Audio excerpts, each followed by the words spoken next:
अस्सलाम वालेकुम नाज़रीन। ड्रामा सीरियल एक सितम और की नेक्स्ट एपिसोड की न्यू प्रोमो नशर कर दी गई है, जिसमें आप देखेंगे सुफियान और सदफ की वालदा जब जैनब के घर बार देखकर आई तो हसद होने लगा। उन पर सारे जुल्म सितम भूल गई, उनकी सारी कुर्बानी को भूल गई। फुरकान के मरने के बाद तो जैसे इन दोनों माँ बेटी की जैसे लॉटरी निकल आई हो। अब इन रिश्तों का खून सफेद हो गया तो किस्मत ने जैनब के लिए इतनी अच्छाई सब्र का फल तो लिखना ही था। जबकि दूसरी जानिब शहरोज अपने वालिद से उलझा तो वो बिल्कुल मायूस हो चुकी हैं। मुझे क्या मालूम कि जो बात मैंने अपने इतने क्लोज फ्रेंड्स में कही है वो ब्रेकिंग न्यूज बन जाएगी।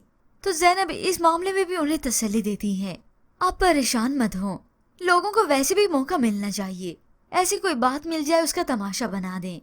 अब रात गए उष्णा जो कि अपने वालिद को बहुत ही मिस कर रही थी, तन्हा थी, तो उसकी वालिदा जैनब आकर दिलजोई करती हैं, अपनी बेटी को गले से लगाती हैं।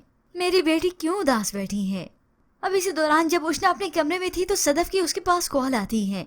बड़ी डटाई से बोली, शहरोज का मुझे नंबर दो। तो फिर आज उष्णा भी उष्णा ही निकली।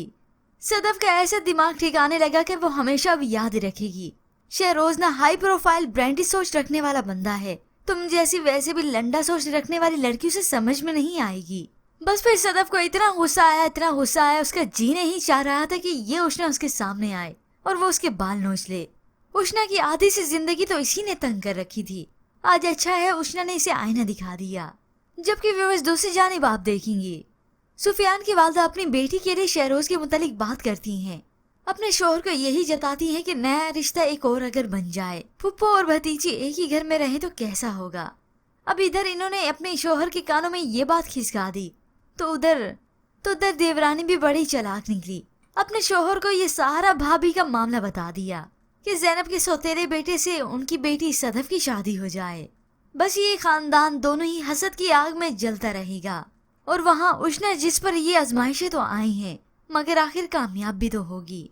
फिलहाल तो शहरोज इन दोनों माँ बेटी का वजूद इस घर में बर्दाश्त नहीं करता, अपनी वालदा को साफ सुना दिए कि इन्हें घर से निकालें। तो वालदा भी आखिर उसकी वालदा है, उसकी दुखती रग पे हाथ भी रखेंगी और उसे इमोशनली ब्लैकमेल भी करेंगी।